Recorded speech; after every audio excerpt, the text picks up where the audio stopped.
La próxima semana, para ser exactos, el día 15, la Fundación cumple 10 años. Y ya estamos, desde que nos constituimos, para enfrentar este caos que vivimos todos los días en el Perú, porque la gestión del tránsito y la seguridad vial en el Perú están en crisis. Transitemos nace porque nuestros tiempos exigen una nueva definición del liderazgo, que demanda nuevas formas de esfuerzos conjuntos de cooperación, gobierno, sociedad civil organizada, sector privado, trabajando todos juntos en pro de un bien colectivo nacional. Esa fue la visión que tuvimos para conformar Transitemos, y 68 profesionales de distintas carreras nos constituimos hace 10 años para constituir Transitemos, para promover medidas y acciones de alto nivel técnico, sea como consultores o facilitadores del Estado, para lograr un transporte y tránsito eficientes que favorezca la movilidad sostenible como una política prioritaria de Estado. Porque tenemos el convencimiento de que la crisis existe por falta de medidas y acciones técnicas adecuadas que ayuden a las autoridades en la solución de los problemas. Porque un transporte eficiente es un requisito para el crecimiento económico, el empleo y la inclusión social. Ahora pasamos a ver el concepto de seguridad vial Visión Cero. La idea fue introducida en Suecia en 1995 y ha revolucionado la seguridad vial internacional con un planteamiento directo y rotundo. El único objetivo admisible en las políticas viales es que no haya ni un fallecido por siniestro de tránsito. Ese es el cero al cual se refiere. No se refiere a que no van a haber accidentes o siniestros. Siempre lo van a haber porque somos humanos. Lo que se busca es que no haya fallecidos o lesionados graves, como se mencionó inicialmente. Y esta declaración supone un paso crucial, ya que durante mucho tiempo se ha considerado que los accidentes o siniestros simplemente ocurren, como su propio nombre lo indica, por accidente. Pero ya muchos países en el mundo no llaman accidentes, sino incidentes o siniestros viales, para que dejemos de asumir que las muertes en las vías son algo inevitable. Y yo les pongo el ejemplo. Una persona en estado de ebriedad atropella y mata a una persona, ¿por qué se le llama accidente? Eso no fue un hecho fortuito, fue un hecho premeditado. La persona manejó o condujo en estado de ebriedad, por lo tanto no es accidental que haya matado a alguien. Una persona que a exceso de velocidad atropella a alguien o choca a otro vehículo, ¿cómo se le puede llamar accidente? ¿Dónde está la parte fortuita? Es un siniestro vial, y eso hay que cambiar en todos los documentos. Esto lo venimos trabajando con el Ministerio de Transportes también, para que se cambie esta palabrita accidente por siniestro, porque le devuelve la responsabilidad a quien ocasiona un hecho fatal. Accidente se puede determinar cuando hay una investigación, se cayó un árbol, hubo un huaico y yo tuve que hacer una maniobra para evitarlo, eso podría ser un accidente. Pero si yo violo permanentemente las reglas de tránsito y ocasiono siniestros, muertes y lesionados, no puede llamarse eso accidente. Entonces la visión cero plantea un enfoque que tiene que ser sistémico y pone de relieve que el sistema vial y de transportes es un todo, en que los distintos componentes, tales como los vehículos, las vías y los usuarios, interactúan para garantizar la seguridad. Antes no había una existencia, una visión integral como esta. Y acá anteriormente se le asignaba prácticamente toda la responsabilidad al usuario, y la responsabilidad tiene que ser compartida por todos los actores pertinentes. El enfoque tradicional solamente implica a las autoridades, al responsable de la red de carreteras, que puede ser una concesionaria, y a la policía. Pero debemos incorporar a los importadores y fabricantes de vehículos, a las empresas privadas y entidades públicas que compran vehículos, a los servicios de transporte, al sector salud, a las compañías de seguros y evidentemente a las personas, ¿no es cierto? Una visión mucho más integral que simplemente la tradicional.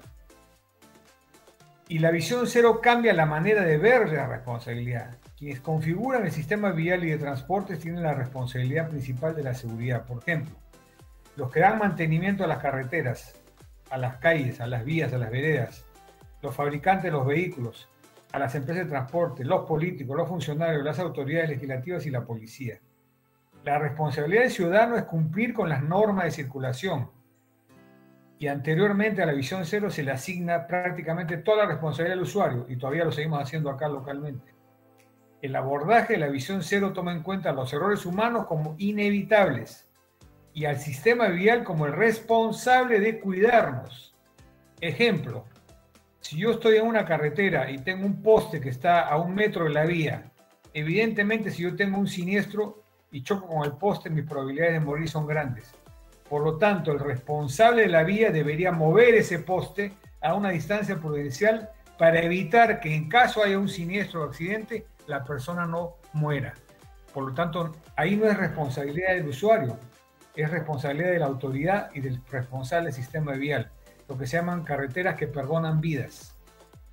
De los factores involucrados en el entorno vial siempre se busca controlar y penalizar el factor humano, pero el diseño vehicular y el diseño de infraestructura pueden marcar la diferencia para evitar muertes y daños de gravedad en estos viales. En el caso de los vehículos, por ejemplo, aquellos que tienen airbags, bolsas de aire, pueden minimizar una lesión porque la bolsa de aire lo va a proteger. Los vehículos antiguamente no tenían esto y muchos de los que circulan en Lima no lo tienen, por lo tanto hay otro componente a tomar en cuenta.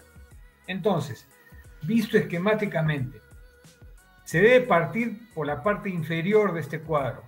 ¿Cuál es la resistencia biomecánica del cuerpo humano ante un siniestro?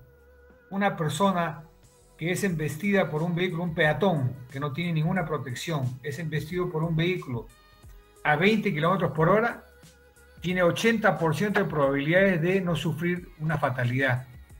Cuando va aumentando la velocidad y llegamos a partir de los 50 kilómetros por hora, las probabilidades de morir son casi del 90%. Por lo tanto, para fijar cuál es la velocidad segura en una vía, se tiene que contemplar eso. ¿Cuál es la resistencia biomecánica del cuerpo humano? Entonces, vehículos seguros, ¿no es cierto? Para proteger la resistencia del cuerpo humano, hay que hacer homologaciones vehiculares, es decir, por ejemplo, que ya están en marcha, dicho sea de paso, nosotros hemos impulsado esto, la homologación vehicular ya desde hace unos 8 o 9 años con el Ministerio de Transporte se viene trabajando. Hoy en día, los importadores de vehículos simplemente con una declaración jurada en la cual dicen que el vehículo cumple con las normas del reglamento nacional y los entregan al usuario. Lo que se busca es que el Estado, el gobierno, comience a poner parámetros de seguridad. Por ejemplo, todos los vehículos que ingresen al país deberían tener por lo menos 2 airbags en la parte frontal del vehículo. Todos los vehículos deberían tener obligatoriamente cinturones de 3 puntas. Todos los vehículos deberían tener, por ejemplo, frenos ABS. Todos estos elementos que le dan seguridad al vehículo en caso haya un siniestro, el pasajero o el conductor sufra la menor cantidad de daños. Entonces, por eso los vehículos también son parte de la seguridad vial y para eso existen las homologaciones vehiculares que ya están siendo trabajadas por el Ministerio de Transportes. Porque los vehículos tienen hoy día seguridad activa y pasiva. Y la otra cosa que no se cumple en el país, lamentablemente, son las revisiones técnicas vehiculares efectivas. Hay que sacar de circulación a los vehículos que no cumplen con los reglamentos de tránsito. Aquí, lamentablemente, tenemos vehículos y los vemos todos los días en la calle que nadie se entiende cómo puede haber pasado una revisión técnica. Entonces, mientras tengamos vehículos inseguros, la probabilidad de muerte y lesiones son altas en las vías. Vías seguras, ya las mencioné. Hay que cumplir con normas más exigentes en el diseño, construcción y señalización de las vías urbanas y carreteras. Y acá quiero felicitar a la Municipalidad de Lima, que ya está por varios distritos de Lima revisando la señalética, pintando, señalizando bien las calles y mejorando las vías para justamente tener vías más seguras. Este cuadro es el que explica cuál es un sistema de movilidad seguro, ¿ok? De la visión cero. Como dijimos, la visión cero es un concepto más integral que involucra no solamente como responsable al usuario de la vía, sino a las autoridades encargadas de las vías y a los importadores de vehículos y a los usuarios. Entonces, se parte por la resistencia biomecánica del cuerpo humano en la parte inferior, es decir, cuánto resiste el cuerpo humano ante una situación de un siniestro, accidente, o para que no tenga muerte ni lesiones. Entonces, para eso se tiene que tener vías seguras, vehículos seguros y usuarios seguros. Entonces, en función a eso es que se establecen las velocidades y desplazamientos seguros. Como decía yo, una persona que es atropellada por un vehículo a 20 kilómetros por hora tiene 80 a 90% de probabilidades de no fallecer. Podría tener una lesión, pero no fallece. Está probado con estadísticas mundiales. A partir de los 50 kilómetros por hora se invierte casi 90% de probabilidades de fallecer. Por lo tanto, es evidente que, como ahora se están estableciendo el Ministerio de Transporte y Comunicaciones de un proyecto que presentamos hace mucho tiempo, es reducir la velocidad en vías urbanas a 50 kilómetros por hora máximo en todas las vías, y en algunas vías lo que le llaman las calles 30, que se establecen en función a la cantidad de peatones que puede haber por la zona, colegios, lugares de esparcimiento, ciclovías. Entonces, si reducimos la velocidad a ese límite seguro, aunque haya un siniestro, un accidente, las probabilidades de que muera la persona se reducen enormemente. Entonces, las vías seguras, como decía, hay que cumplir más con las normas de diseño, construcción y señalización de vías urbanas y carreteras. En el Perú no existe un manual de construcción de vías urbanas, se utiliza el manual de carreteras, porque me parece increíble. Entonces, aún así, necesitamos que se cumplan más con las normas de diseño, construcción y señalización de vías urbanas y carreteras, de manera que éstas no presenten elementos que puedan ser inseguros al momento de un siniestro. Yo decía que felicitaba a la municipalidad, que veo que están señalizando y pintando muchas de las vías de Lima. Con respecto a los vehículos seguros, hay que exigir una homologación vehicular más exigente, en la cual los vehículos vengan por lo menos con airbags, con seguridad activa y pasiva, con frenos ABS y otros mecanismos que en el momento que hay un siniestro, la persona reduzca sus probabilidades de fallecer o de tener lesiones. Y tenemos que ser más exigentes con las revisiones técnicas vehiculares, que sabemos que no están funcionando. Mejor dicho, hay revisiones técnicas vehiculares, pero no son efectivas, como digo yo acá. Si no, lo vemos todos los días. ¿Cómo puede haber carros circulando que tienen papelito que dice que ha pasado revisión técnica y se caen a pedazos? Algo está mal en ese sistema. Y los usuarios seguros, ahí tenemos que trabajar mucho en educación, en seguridad vial, a todo nivel educativo y empresarial también. Si tomamos en cuenta cuántas empresas tienen enorme cantidad de conductores, y si pudiéramos llevar un registro yo sé que hay empresas que ya lo hacen, por ejemplo 77, que es una empresa de transporte de la cervecería Bacus.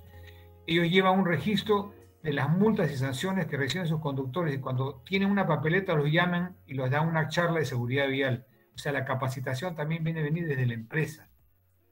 Entonces, si tenemos vehículos seguros, vías seguras y usuarios seguros, las velocidades se establecen en función a eso y tenemos un sistema de movilidad seguro. Nosotros como Fundación Transitemos lo graficamos de esta manera, que se ve mucho más, creo, clara. La seguridad vial es esa bola de cristal que está encima de esa mesa que tiene 4 patas. Las 4 patas se constituyen por las vías seguras, o sea, la infraestructura adecuada, con vías perdonavidas, bien señalizadas. Usuarios seguros, es decir, que tienen una capacitación para un comportamiento de convivencia vial adecuado. Vehículos seguros, el parque automotor sano, no contaminante, con elementos de seguridad pasiva y activa, ¿no es cierto? Y con buenas revisiones técnicas. Y una pata muy importante, la institucionalidad. Ahora la voy a explicar más adelante. Entonces yo les digo, si una de estas patas, cualquiera de ellas, es más corta que las otras, ¿qué pasa con la seguridad vial? La bola de cristal, ¿dónde va? Al piso. Y eso es lo que ocurre permanentemente en el país. Esa bola de cristal no se puede mantener estable en esa mesa porque estas 4 patas no están niveladas. Entonces tenemos que trabajar en estos 4 conceptos de vías seguras, usuarios seguros, vehículos seguros y la institucionalidad para que no se caiga la bola. Es un acto de malabarismo.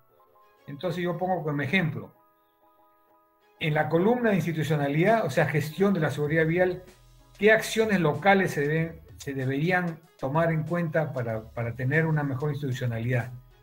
Número 1, la creación de la Agencia Nacional de Tránsito y Seguridad Vial. Ustedes saben que el Perú firmó el compromiso del decenio por la seguridad vial en el 2011 y este año, en julio, se vencen los 10 años. Y la primera recomendación del decenio que firmó el Perú como compromiso fue la creación de esta agencia y no se ha hecho. O sea, no hemos cumplido ni con el elemento número 1 del decenio de la seguridad vial. Necesitamos una agencia autónoma, con presupuesto, que se encargue del tránsito a nivel nacional y de la seguridad vial. Muchos años no hubo un plan nacional de seguridad vial, ya lo tenemos, pero a partir de ahí se tiene que desarrollar el plan metropolitano de seguridad vial en la Municipalidad de Lima, para lo cual nosotros también colaboramos en la gestión anterior en elaborar el borrador de ese plan, pero nunca se llegó a aprobar ni plasmar. Habría que rescatarlo y nuevamente desarrollar un plan metropolitano de seguridad vial. Y la creación, así como se ha creado la ATU, la Autoridad de Transporte Urbano, como única autoridad en Lima y Callao, necesitamos tener un centro de ingeniería y gestión de tránsito para Lima y Callao, un único centro de ingeniería de tránsito en toda la capital, con radares de velocidad como los tiene Callao para toda la capital, con una red semafórica integrada, única y no partida. Entonces, estas acciones de institucionalidad son algunos ejemplos de algo que se tienen que hacer. En cuanto a infraestructura, lo dije, ¿cierto? Necesitamos que las vías de tránsito sean más seguras para los usuarios, ¿no es cierto? Cruceros peatonales adecuadamente señalizados, semáforos que funcionan, un manual de diseño de vías urbanas y carreteras seguras, que se cumpla el manual de dispositivos de control de tránsito, y necesitamos hacer auditorías viales. Y yo les puedo decir, la última auditoría vial que se ha hecho en la ciudad de Lima creo que ha sido como 40 años atrás. No se hacen auditorías viales. Hay que retomar las auditorías viales para saber el estado permanentemente de nuestras vías. Y en el parque automotor, como dije yo, los vehículos más seguros, hay que seguir trabajando para que de una vez se lance ya, que sé que se detuvo por la pandemia, pero ya estaba por salir el reglamento de las homologaciones vehiculares. Se tiene que mejorar las inspecciones técnicas vehiculares efectivas mediante un sistema de control electrónico y que no sea manual, y llegar después de estas dos cosas probablemente a un etiquetado de eficiencia energética que dé información a los usuarios de cuáles son los vehículos menos contaminantes y que con menor consumo de combustible para mejorar nuestra calidad ambiental. Con respecto al comportamiento humano, yo les voy a dar este gráfico, lo va a explicar mejor. Este es el triángulo del comportamiento humano. El egoísmo está en la parte alta. Todos nosotros tenemos algo de egoístas. Nuestra individualidad no la podemos negar. El tema es el mal uso de ese egoísmo que se convierte en la viveza y se genera la ley propia. Y les pongo un ejemplo. 3 de la mañana, estoy en una esquina donde el semáforo, por no ser un semáforo inteligente, está con el tiempo para la hora punta, es decir, vamos a decir 150 segundos. No viene un auto, pero soy el único carro en la vía y estoy parado ahí en el semáforo. Mi egoísmo me dice, yo no voy a esperar 150 segundos. Miro a la izquierda, miro a la derecha, la viveza se activa y genero mi ley propia. Semáforo en rojo a las 3 de la mañana, pásatelo nomás que no pasa nada. O sea, tenemos normas estrictas de cumplimiento flexible. ¿Y cómo interrumpimos este triángulo de la conducta humana? Con fiscalización y educación en cualquiera de los ejes. Ahí están las flechas, fiscalización y educación. Pero la fiscalización tiene que ser efectiva, sanción efectiva y educación permanente desde los colegios, universidades. Yo una vez propuse una ley que debiera implementarse en los cursos de seguridad vial obligatorios en las universidades so pena de no graduarte, porque eso a esa edad, justo a esa edad es cuando empiezas a manejar. Entonces debería haber educación vial en las universidades y además de los colegios, ¿no es cierto? Pero para cortar la brecha, porque si educamos a los niños solamente en seguridad vial, de aquí a que manejen, pasa una generación entera. ¿Y qué hacemos en el interín? Hay que educar en las universidades y en las empresas. Ustedes saben, por ejemplo, yo también presenté un proyecto al Congreso. Si tú tienes un accidente, cuando tú sales de tu casa para ir a trabajar, en España, por ejemplo, ya estás trabajando. No es cuando llegas a tu trabajo a marcar la tarjeta. Si tú tienes un accidente, un siniestro, en itinere se llama eso, yendo de tu casa al trabajo se considera un accidente laboral y debe ser reportado al Ministerio de Trabajo. Entonces el Ministerio de Trabajo comienza a recibir estas actas de siniestros viales. Si un conductor de una empresa, el chofer que lleva la mercadería, tiene un siniestro, debería reportarse como accidente laboral. Entonces allá se lleva un registro de accidentes laborales en las empresas y cuando el número sube mucho, la autoridad interviene y pide una capacitación a esa empresa, a sus trabajadores, que conducen vehículos porque están violando muchas normas. Entonces, hay varias cosas en cuanto a educación que se pueden establecer, sea a nivel de empresa, a nivel de universidades y escolares. Y evidentemente la fiscalización, que es importante. No podemos pretender tener un fiscalizador en cada esquina de la ciudad. Para eso existe la tecnología. Debemos tener radares de fiscalización en todos los semáforos, con cámaras y con radares para ayudar a la fiscalización de la policía, que no puede estar en todos lados. Entonces, como repito, esta institucional ya se las mencioné acá en el cuadro, cuáles son los elementos que consideramos importantes que se tienen que hacer. Creación del Centro de Ingeniería y Gestión de Tránsito para Lima y Callao, cambiar la Dirección de Seguridad Vial del Ministerio de Transportes, que dicho sea de paso, está haciendo una gran labor. Ellos han adoptado también la visión cero dentro de sus normas, pero tenemos que cambiarla por una agencia nacional de tráfico y seguridad vial con suficiente presupuesto y autonomía. Hay que reforzar las competencias y especialización y presupuesto de la Policía Nacional de Tránsito. Hay que mejorar el presupuesto y gestión de la Autoridad Única de Transporte Urbano y ampliar y reforzar las competencias y presupuesto de la SUTRAN. Muchas gracias. Eso es cuanto tenía para presentarles.